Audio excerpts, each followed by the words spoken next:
First में नहीं आएगा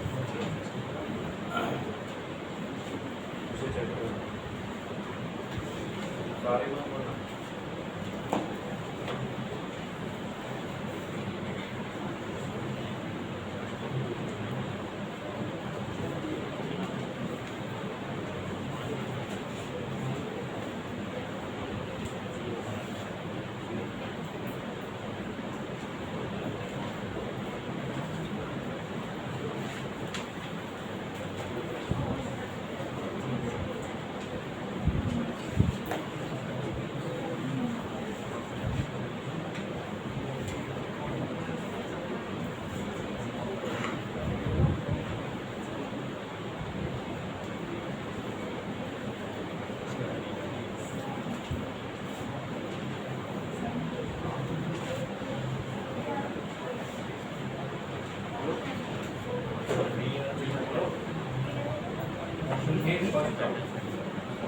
फर्स्ट में ऑप्शन ए बताया और डी क्या आएगा डी डी डी डी 1 1 1 2 दोनों नहीं है और सी और तो क्या है सारे आगे ना इतना सिंपल क्वेश्चन ऐसे क्या कर रहे हो एबीसीडी बोल रहे हो लॉजिक के साथ बताओ कौन सा आंसर होगा एक किसने बोला तो आवाज बाजू वाली क्लास है एक किसने नहीं बोला डी किसने बोला था आपने कैसे सॉल्व करने से इसने सॉल्व किया मैं भी सॉल्व करके देखता हूँ सही है आपके पास f फंक्शन है वो r2r है और g ऑफ x फंक्शन है वो कहाँ से कहाँ तक है r minus 1/2r f of gx देखो f ऑफ gx क्या होगा f of g of x ये रहा f ऑफ x ये होगा 2 times g of x minus 1 ये होगा अब g ऑफ x कितना गिवन है ये रहा 2 x माइनस 1 बाय कॉन x माइनस 1 माइनस ऑफ 1 कितना हो जाएगा ये 2 से मल्टीप्लाई करो 2x minus 1 by x minus 1 minus 2x minus 1 minus of x plus 1 by x minus 1 कितना होगा ये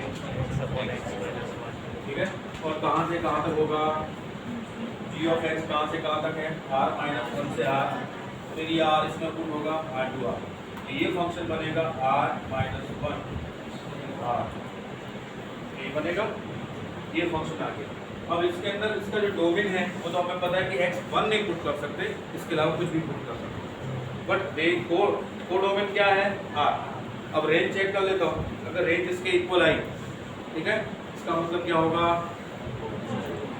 नॉट हो जाएगा अब लेट किया y equal to x upon x minus 1 cross multiply xy minus y equal to x then xy minus x equal to y then x equal to y upon y minus 1 तो ये बात समझ में आई अच्छा y की क्या value नहीं हो सकती 1 नहीं हो सकती मतलब इसकी रेंज में r माइनस 1 आएगा 1 हो ही नहीं सकता और कोडोमेन क्या है क्या कोडोमेन और रेंज इक्वल है नहीं 1 2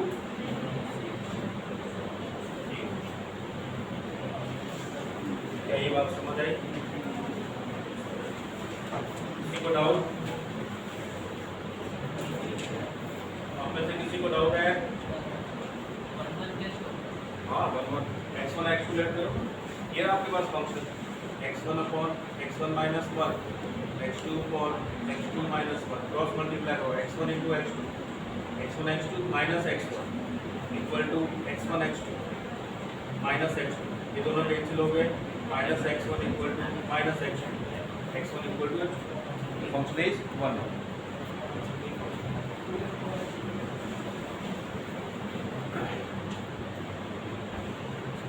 अच्छा इसकी वैल्यू 1 हो सकती है क्या ऐसी x की क्या वैल्यू पुट करोगे ये 1 बन जाए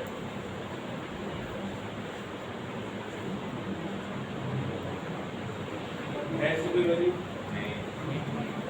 आप में से कोई बंदा बोलेगा नहीं सर है ना किसी एक बंदे बोले नहीं सर है मैं तो ढूंढ निकालूंगा चलो तो पुट कर लेते हैं हमने ये मान लिया कि x माइनस x1 की वैल्यू 1 है ना, तो क्रॉस मल्टीप्लाई करो x equal to x minus 1, 0 equal to -1 पे पहुँच गए। होता है ये, ऐसा कुछ होता नहीं ना, मतलब इसकी वैल्यू 1 नहीं होगी, कभी भी नहीं होगी। ये रहा,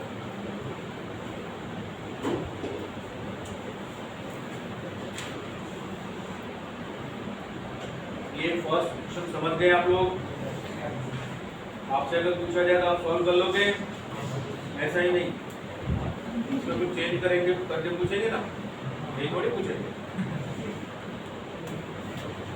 नेक्स्ट वाला पढ़ो।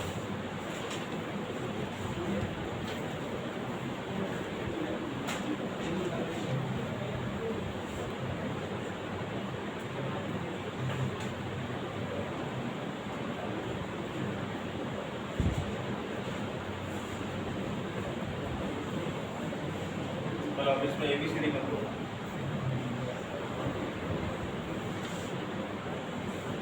लॉजिक के साथ जो भी आंसर बताओ पूरा लॉजिक बता।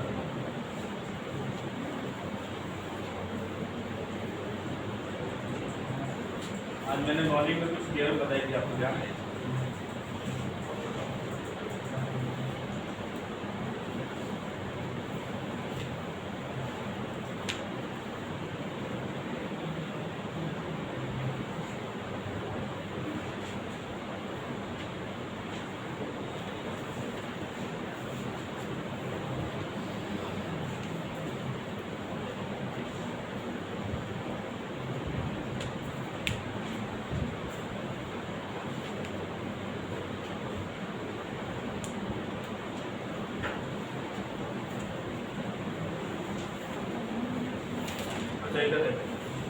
ये फंक्शन f है वो n टू n है, natural number to natural number, और ये रिलेशन दे रखा है ऐसा। तो अगर मैं n की जगह 1 पुट करता हूँ, इधर स्मॉल n है 1 पुट करता हूँ, तो f(2) क्या मिलेगा? 2 टाइम्स f(1) बन जाएगा, है ना? और n की जगह 2 पुट किया तो f(3) कितना मिलेगा? n की जगह 2 पुट किया, 2 + 1 3, f(2) + f(1), f(2) + f(1), और f(2) ऑलरेडी कितना है? 2 टाइम्स f(1), तो ये कितना 3 टाइम्स f(1) हो जाएगा। वैसे f(4) फाइंड करूंगा तो समझ आ रहा है? वैसे f(n) फाइंड करूंगा तो n टाइम्स f(2). अब f(1) की कुछ ना कुछ वैल्यू है, अब ध्यान दें f(1) की कुछ ना कुछ वैल्यू है, ठीक है। अब मैं पूछता हूँ कि ये फंक्शन 1 होगा या नहीं होगा, वो चेक करें।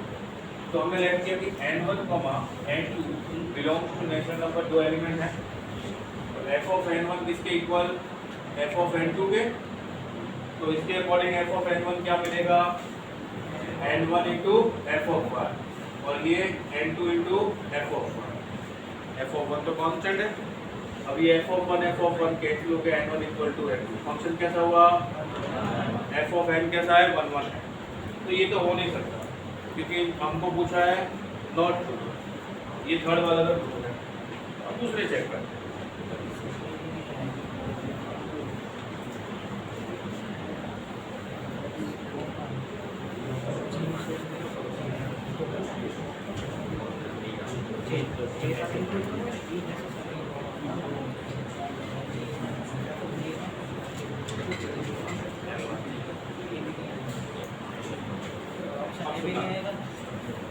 fog is 1 1 and g is 1 1, ये तो करेक्ट है, आज ही हमने थ्योरम पढ़ी, तो ये तो करेक्ट होगा, मतलब ये नॉट ट्रू में नहीं आएगा ये। और अब बचे b और d, f is on 2। अच्छा मुझे बता f is on 2 का मतलब क्या?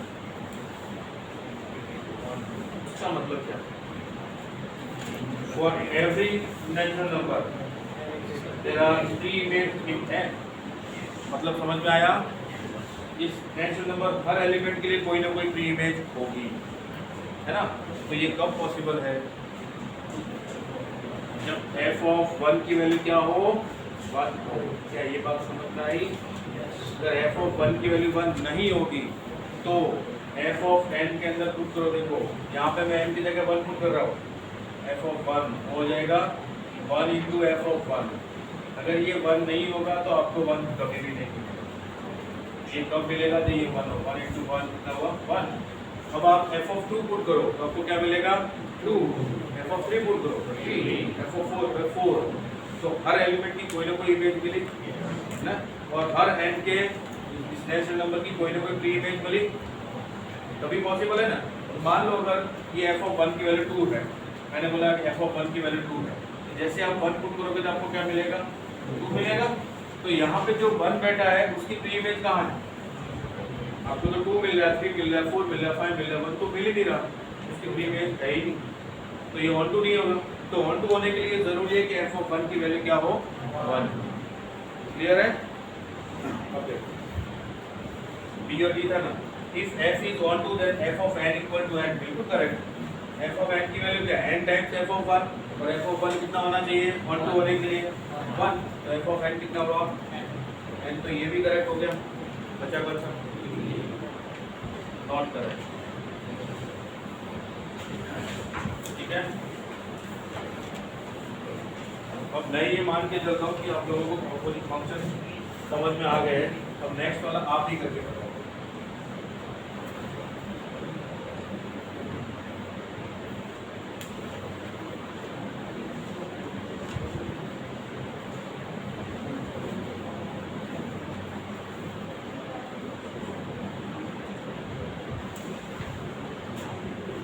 पहले फॉर्मूले पूछ लेता हूँ, ये देखो please.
Y denotes the total number of one function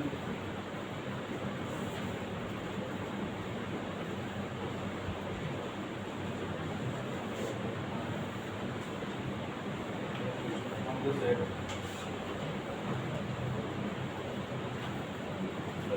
A from the set A to A cross B, right? Option आपके पास ये है y equal to 273x b 2y equal to 91x c y equal to 91x d 2y equal to 273x। आपको बताना है क्या होगा। अच्छा, मैं सारे के सारे पूछ लेता हूँ फॉर्मूले। चलो बताओ, कोई रिलेशन है ए टू बी डिफाइन है, सेट ए में पी एलिमेंट है, सेट बी में क्यू एलिमेंट है, तो टोटल नंबर ऑफ रिलेशन कितने होंगे? 2 ये टोटल नंबर ऑफ रिलेशन होंगे। ध्यान है सबको? Total number of reflexive relation कितने होंगे? टोटल रिफ्लेक्सिव रिलेशन कितने? 2 raise to n square minus n। Total symmetric relation कितने हैं? 2 raise to n square plus n by 2। Total reflexive and symmetric, reflexive and symmetric दोनों साथ हैं। 2 raise to n square minus n by 2। ठीक है, अब function की बात करते हैं। Number of elements in A P है और number of elements in B तो क्यू है। तो टोटल नंबर ऑफ फंक्शन कितने थे? कितने थे? Q to the power B. Total one function one function q C into B है टोटल। ठीक है, नेक्स्ट है टोटल 1 1 on 2 मतलब बाइजेक्टिव फंक्शन, मतलब bijective function and factorial AP factorial को मतलब पी लिखा। बाइजेक्टिव का मतलब 1 1 और on 2। 1 1 on 2 है तो जितने एलिमेंट्स उतने हैं इसमें, उतने इसमें होने चाहिए, तभी 1 1 on 2 होगा, है ना। तो इनको आपस में अरेंज तो करना है। ऐसे अगर मान लो ए में कोई 3 एलिमेंट है और बी में 2 एलिमेंट है तो कभी भी 1 1 on 2 नहीं बनेगा, कभी नहीं बनेगा 1 1 on 2। या फिर इसमें x y z और p 4 एलिमेंट है तो इससे भी कभी 1 1 on 2 नहीं बनेगा। 1 1 on 2 तभी बन सकता है जब इन दोनों में एक जैसे एलिमेंट, इसमें 3 है तो इसमें भी 3। अब करना क्या है, इन तीनों को आपस में अरेंज कर लो। 3 को अरेंज करना तो 3 फैक्टोरियल, n को अरेंज करना तो n। अब आपसे क्या पूछा जाए, फॉर्मूले आपके सामने है, मुझे आंसर बता दो।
सॉल्व किया किसी ने, इसको सॉल्व किया है, very good, B option question solve कर दिया। और किसी ने सॉल्व किया क्या, बी ऑप्शन ना, हाँ आप दोनों ने सॉल्व किया, वेरी गुड, बी ऑप्शन ये आंसर है वो करेक्ट, ठीक है। अब सुनिए, अभी फॉर्मूला आपको बताया था ए टू बी, ए में कितने एलिमेंट्स हैं 3, बी में कितने हैं 5, तो मैं बोल सकता हूँ कि आपको one function A to B पूछा है ना, एक्स क्या है, total number of function A to B, तो वो होता है q C p into p factorial, ये फॉर्मूला है। क्यू यहाँ पे कितना अपने 5 सी पी इंटू 3 फैक्टोरियल, ठीक है। ये आ गया आपका क्या, एक्स है। अब y क्या है, y from the set A to A cross B में कितने एलिमेंट्स होंगे 15 सी, ये में कितने हैं 3 फैक्टोरियल, ये आ गया आपका y, ठीक है, समझ में आया। अभी फॉर्मूला क्या बताया था, q C p into p factorial, q किसमें है बी सेट के एलिमेंट और पी किसके है ए सेट के एलिमेंट। यहाँ पे बी सेट के एलिमेंट 5 है और ए सेट के एलिमेंट 3 है, तो 5c3 इंटू 3 फैक्टोरियल। अब इस केस में ए सेट के एलिमेंट तो है आपके पास 3 और बी की जगह ए क्रॉस बी आया, तो ए क्रॉस बी में कितने एलिमेंट होंगे, इन दोनों का product 3 into 5 15c3 into 3 factorial. अब 5c3 का मतलब x इक्वल टू 5 4 3 और 1 2 3 इंटू 3 फैक्टोरियल, ये कैंसिल हो जाएगा। 3 फैक्टोरियल का मतलब 6 होता है, 6 इंटू 10 60। अब y को देखो, y क्या होगा, 15 का मतलब होता है 15 इंटू 14 इंटू 30 बाय 1 2 3, ये किसके इक्वल, y के इक्वल। अब ये कैंसिल हो गया, देखो 3 5 और 2 7, y फैक्टोरियल और है 3 फैक्टोरियल, तो y कितना मिलेगा 35 इंटू 6, ये y का 13 और है ना, 13। अब देखो इसको देखो, अगर आप इसको 2 से मल्टीप्लाई करोगे तो 2y इक्वल टू कितना मिलेगा, 2y इक्वल टू, इसको मैं लिखता हूँ 7 इंटू 5, 7 इंटू 5, ठीक है। तो ये कितना हुआ 5 6 30, 30 इंटू 2 कितना हुआ 60, 60 इंटू 7 इंटू 30, ठीक है। और 60 कितना है, x के इक्वल है, तो 2y इक्वल टू x और ये कितना हुआ 91, 2y इक्वल टू 91x, समझ गए। चलो ये सॉल्व किया किसी ने, जल्दी सॉल्व करो।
इतना टाइम तो नहीं लगना चाहिए।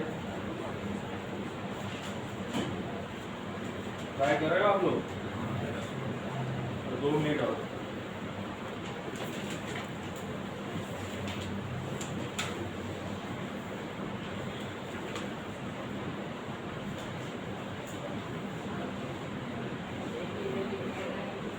ए की वैल्यू 10। एक बार फिर से लेंगे काम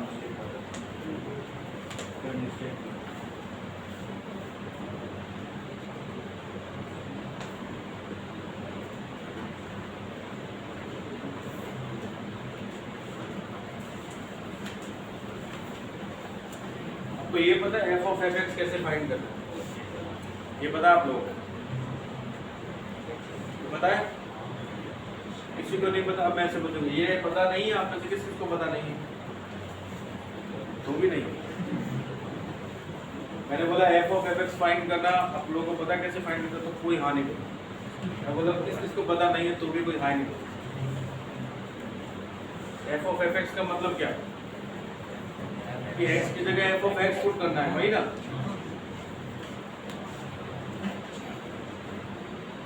सब लोगों को नींद आ रही है सर। ये कितना हो जाएगा? 5 f of x प्लस 3 और 6 f of x प्लस 3 किसके इक्वल है? x के। अब ये कितना हो जाएगा? 5 f of x की वैल्यू ये है 5x प्लस 3 5 6x प्लस 3 और 6 टाइम f of x की value 5x plus 3 by 6x plus 3 plus a। ये किसके इक्वल? x के इक्वल। क्रॉस मल्टीप्लाई किया तो 5 इंटू 5 कितना हुआ? 25x plus 15 plus 3 into 6x कितना हुआ? 18x प्लस 3 इक्वल टू ये x आपके पास है। ये हो जाएगा 6 5 जा 3x 30x। ये कितना हो जाएगा? 18 plus 6 into 6ax 6ax plus 6a plus a square plus a square. क्या ये बात समझ आई आप लोग? अब देखो ये कितना हुआ? 25x और 18x 43 43x plus 15 plus 3 equal to ये कितना हो? 30x स्क्वायर प्लस 18x और ये वाला भी 6ax square plus 18x plus x a square.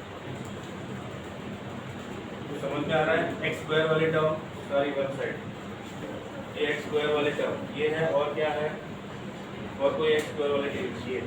तो 30 plus 6a into x square plus x वाले टर्म देखो ये 18x plus 18 plus a square और इधर से x वाले टर्म आएगी minus of 43 18 minus 43 into x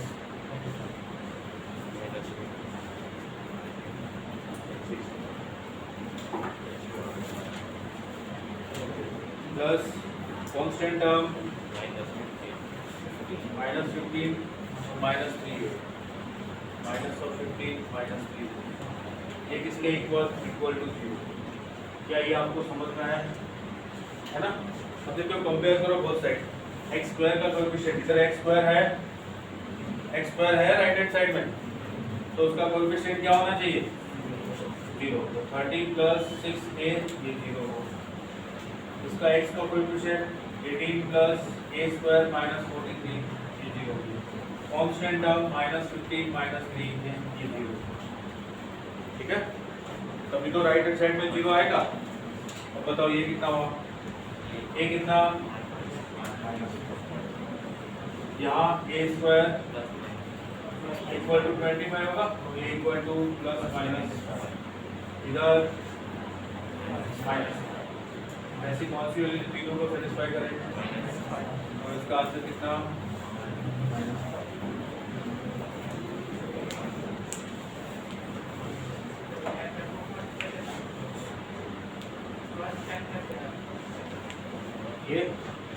कहाँ से आया?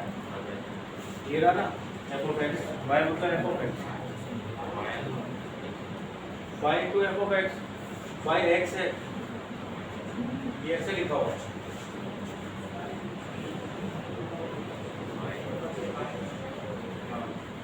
वाई मतलब एफ ऑफ एक्स लिखा ना। अब इस हिसाब से तो एफ ऑफ एक्स है ही नहीं, तो क्या करो? वाई का मतलब एफ ऑफ एक्स।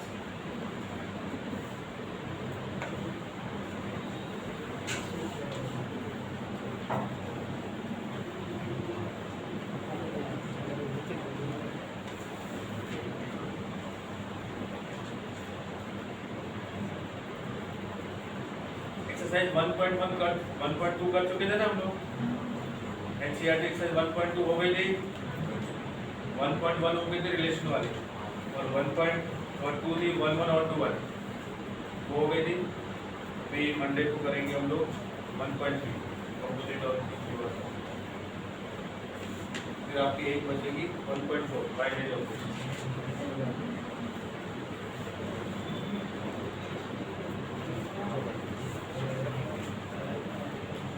इसका आंसर बता दो जल्दी, इसमें टाइम मत लगा।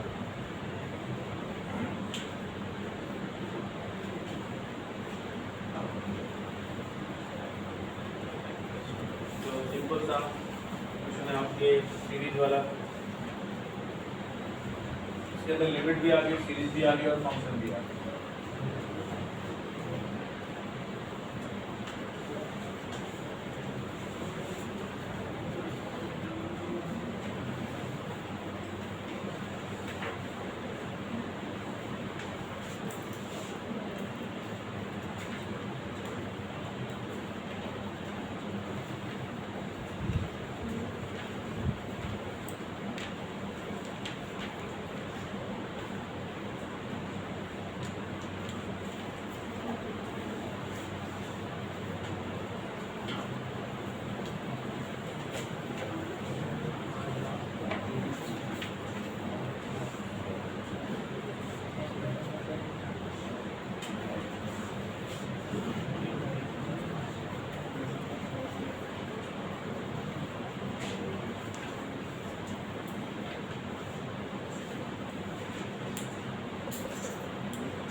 देखो कितना सिंपल सा क्वेश्चन है।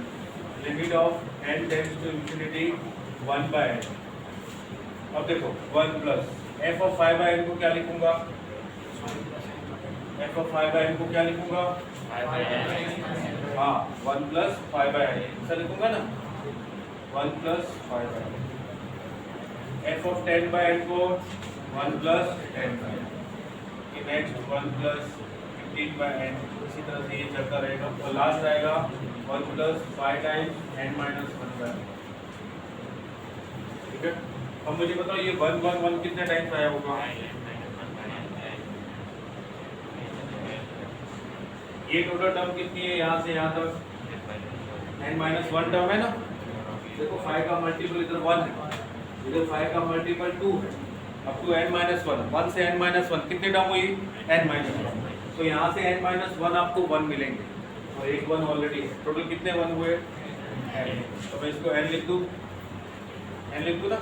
अब 5 बाय n मैंने लिखा 5 कॉमन, पीछे बचेगा 1 प्लस 2 प्लस 3 और 2n माइनस 1 और अपॉन में ये n। ठीक है, ये हुआ limit of n tends to infinity 1 by n, ये हुआ n प्लस 5 टाइम्स। अच्छा 1 से n माइनस 1 तक का सम क्या होता है? n into n plus 1 by 2 कब होता है? जब n तक। तो इसमें n की जगह n-1 इंटू n बाय 2 ये है, समझ गए? ये n से n x। अब मैं ये n को अंदर ले जाऊँ, limit of n tends to infinity 1 by n। अब इसको देखना, ये कितना हुआ 2n plus 5n, 2n plus 5n कितना 7n माइनस 5 बाय 2 माइनस 5 और ये बाय 2। क्लियर? अब ये जैसे अंदर जाएगा तो आपको क्या मिलेगा, n tends to infinity 7 by 2 minus 5 by 2n। क्या ये बात समझ में आई? और n टेंड्स टू इंफिनिटी पे 1 बाय n कितना होता है, 1 बाय n कितना होगा 0। तो ये कितना हो गया, तो आंसर क्या मिला 7 बाय 2। इसका आंसर है 7 बाय 2। चलिए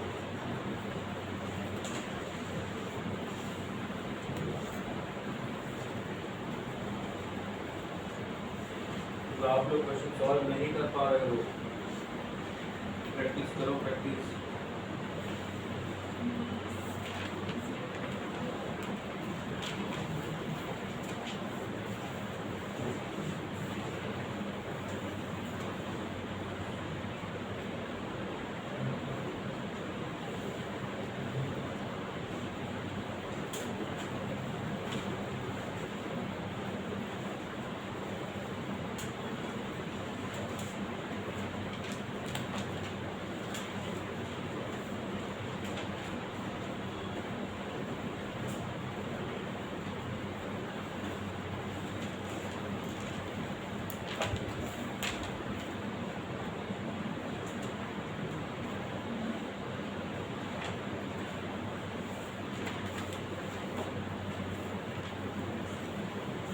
इस तरह के क्वेश्चन के अंदर जब भी आपको अलजेब्रिक फंक्शन गिवन हो और आपको डोमेन या कोडोमेन नहीं गिवन, इसका मतलब वो रियल नंबर टू रियल, ठीक है, R टू R। इनकेस अगर गिवन नहीं हो और ये अलजेब्रिक फंक्शन तो R टू R, नहीं तो वो डिफाइन करेगा। अब इनवर्स कैसे फाइंड करते हैं उसको समझते हैं। सबसे पहले तो ये फंक्शन इनवर्टिबल होगा या नहीं, पहले ये चेक करें। तो एनसीईआरटी वाले मेथड से चलते हैं।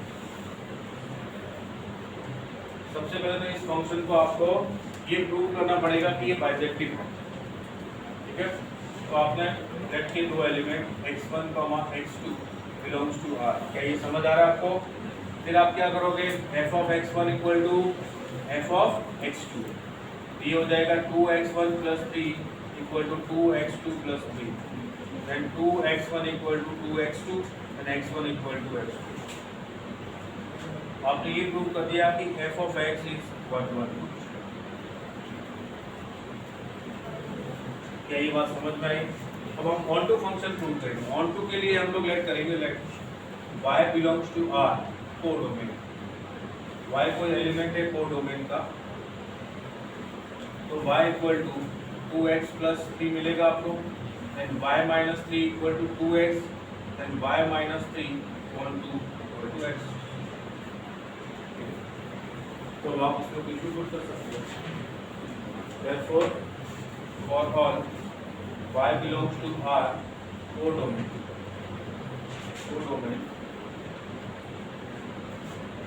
there exists x belongs to R, domain, such that f of x equal to y।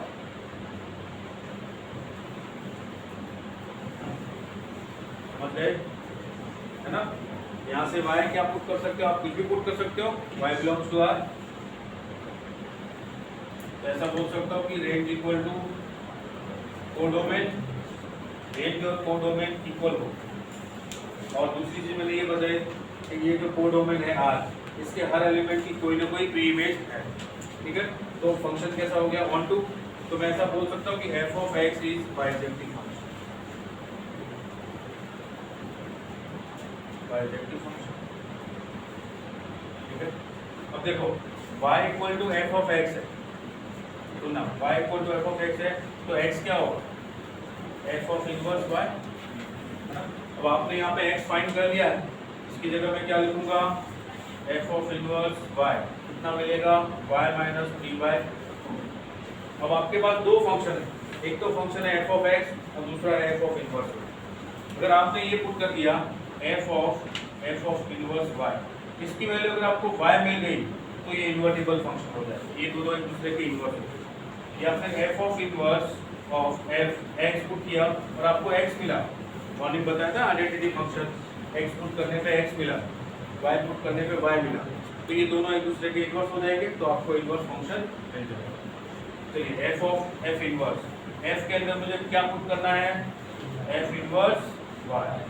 अब एफ फंक्शन क्या है, ये रहा, मैंने लिखा 2x की जगह लिखूंगा F inverse y plus b, समझ आ रहा है, एफ ऑफ x, x की जगह एफ इनवर्स लिख रहा हूँ, equal to 2 times f inverse y किसके इक्वल है, y माइनस 3/2, मैंने यहाँ पुट किया y माइनस 3/2 प्लस 3, ये 2 से 2 कैंसिल हो गया, y minus 3 plus 3 equal to y, है ना, आइडेंटिटी है, इसको चेक करें। एफ ऑफ इनवर्स के अंदर F of x function, F of inverse क्या है, y माइनस 3/2, तो ये हो जाएगा एफ ऑफ एक्स माइनस 3/2, समझ आया, समझ गए। अब ये कितना हो जाएगा, एफ ऑफ एक्स की वैल्यू क्या है, 2x प्लस 3, तो 2x प्लस 3 माइनस 3/2 कितना मिलेगा आपको, x, तो ये आइडेंटिटी इन x, ये identity in y। Therefore f of inverse y is inverse function of f of x। f of inverse x क्या होगा, x माइनस 3/2, ये f inverse x आपने फाइंड कर लिया, इनवर्स फंक्शन। ये कितनी मेथड आपको यूज करनी है, क्या ये बात समझ में आई।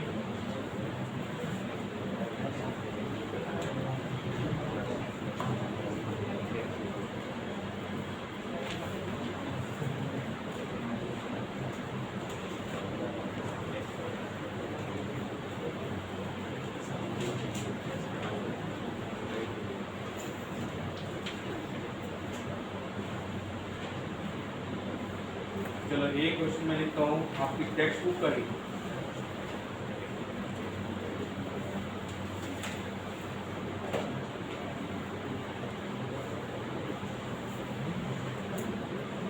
टेक्स्ट बुक का ही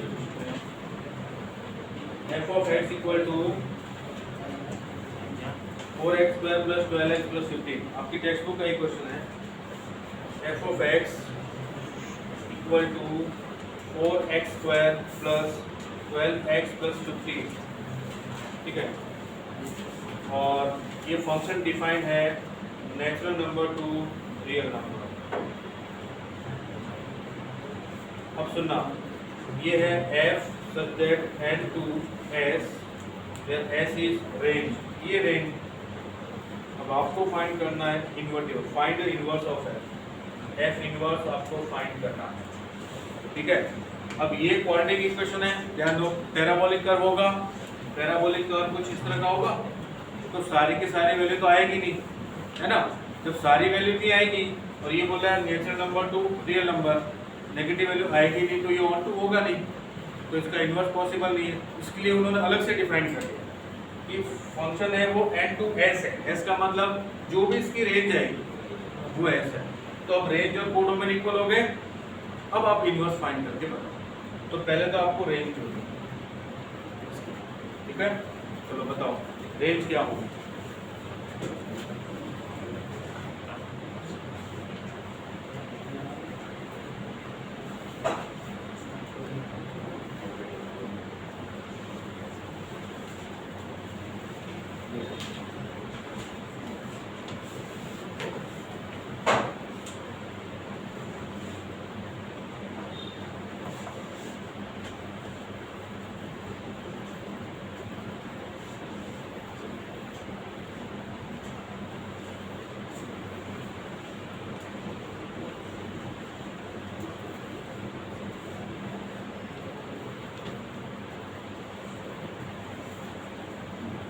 नॉर्मल तो आप इस मेथड से प्रूव कर दोगे, ये रहा मेथड, इसी मेथड से। अब रेंज प्रूफ है, इसकी रेंज होगी y equal to 4x square plus 12x plus 15। अब ध्यान दो, रेंज क्या होगी 4x square plus 12x plus 15 minus y equal to 0। ये इक्वेशन है। अब x क्या है, नेचुरल नंबर। नेचुरल नंबर को मैं क्या सा बोल सकता हूँ कि कुछ रियल वैल्यू है। नेचुरल नंबर रियल नंबर ही होता है ना। तो जब x रियल हो क्वाड्रेटिक इक्वेशन के अंदर, तो डिस्क्रिमिनेंट d क्या होता है, ग्रेटर देन और इक्वल टू। तो इसका डिस्क्रिमिनेंट d है, ग्रेटर देन और इक्वल टू 0 हो जाएगा। d का मतलब b square 12 square minus 4ac, 4c का मतलब 15 minus y greater than equal to 0।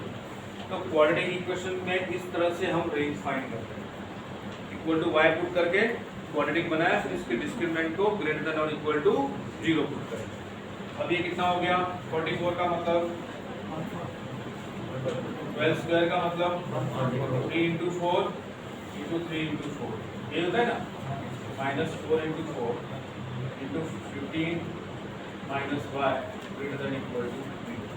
अब ये 4 तो कॉमन निकाल के कैंसिल हो गया, बचा क्या 9 minus 15 plus y greater than equal to 0। तो y minus 6 greater than equal to 0, then y is greater than equal to 6। तो इसकी जो रेंज मिल गई, रेंज वो मिली 6 टू इंफिनिटी, ये रेंज मिली। ठीक है। अब आपको फंक्शन बोला है कि अब आपके लिए फंक्शन ये है n टू 6 टू इंफिनिटी। अब आपको इसका इन्वर्स फाइंड करना है। पहले तो हम इन्वर्स फाइंड नहीं कर सकते क्योंकि वो फंक्शन ऑन टू नहीं था।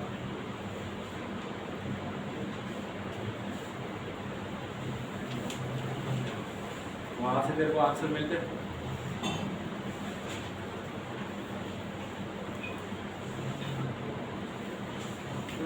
अब कोई बता सकता है इन्वर्स इसका, आप में से कोई?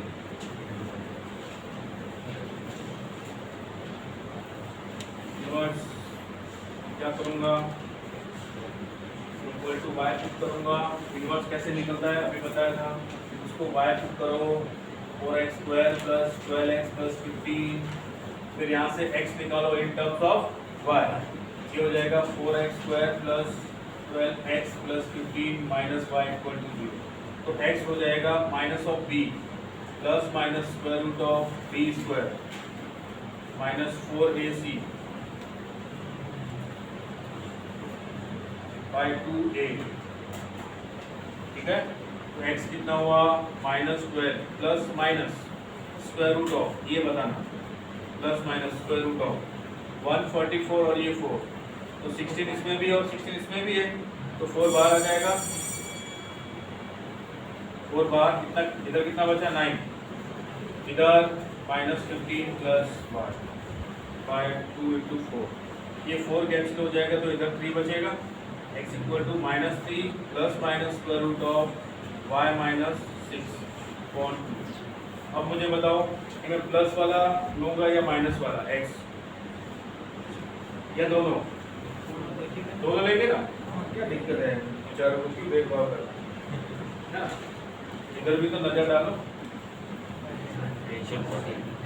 अगर मैंने माइनस ले लिया तो नेचुरल नंबर तो भी नेगेटिव होते हैं, और x क्या है, दो में भी तो है, x का मतलब जो पुट कर सकते हो, तो x कितना हो जाएगा -3 प्लस रूट y माइनस 6/2, ये x मिला। और x का मतलब क्या होता है, f inverse y, f inverse y equal to -3 plus root y minus 6/2। क्या ये बात समझ में आई? अब आप क्या फाइंड करोगे, f of f inverse y, और वो क्या मिलेगा आपको, y मिलेगा, और f of inverse of f वो क्या मिलेगा, x मिलेगा। समझ आ रहा है ना? समझ नहीं आ रहा है तो आपकी बुक में इसका नाम g ऑफ y दे दिया, कंफ्यूजन हो, इसका नाम g ऑफ y दे दिया। अब आपकी बुक क्या करती है, ऐसे फाइंड करती है, f of g of y, वो y मिलेगा, मतलब आइडेंटिटी इन y, और g of f of x, वो x मिलेगा, आइडेंटिटी इन x। समझ आ रहा है, ये आइडेंटिटी इन x, ये आइडेंटिटी इन y। तो ये फंक्शन कैसा हो गया, g f का इनवर्स, g f का इनवर्स हो गया, तो एफ इनवर्स बता दो अब जल्दी से। F inverse x minus B plus root x minus 6 by ये एफ इनवर्स फाइंड। इस तरह से आप किसी भी फंक्शन का इनवर्स फाइंड करोगे। समझ गए? अरे कुछ तो बोलो, समझ गए?